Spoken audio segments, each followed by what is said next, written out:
ব্যাপারটা এমন না যে আল্লাহ লিখে রেখেছেন বলে আপনি বেছে নিচ্ছেন। যেহেতু আপনি এটাই বেছে নেবেন, তাই আল্লাহ আগে লিখে রেখেছেন। এখানে পছন্দ আপনার, তবে আল্লাহ আপনার পছন্দ জানেন। যেমন ধরেন একটা রাস্তার মোড়ে আসলেন, সামনে 5টা রাস্তা, রোড নাম্বার 1, 2, 3, 4, 5। এখানে পছন্দ আপনার, বেছে নিতে পারেন রোড নাম্বার 1, 2, 3, 4, 5। আপনি গেলেন রোড 2-এ।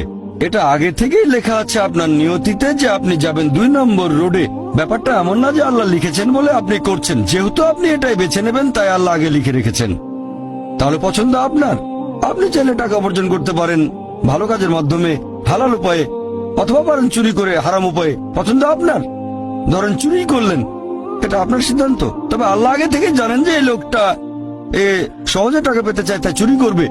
তাই আল্লাহ আগে লিখে রেখেছেন যে এই লোকটা 25 বছর বয়সে চুরি করবে। এখানে দোষটা কার? দোষ আসলে আপনার। তবে আল্লাহর আছে ইলমে গায়েব, তাই তিনি আগেই লিখে রেখেছেন।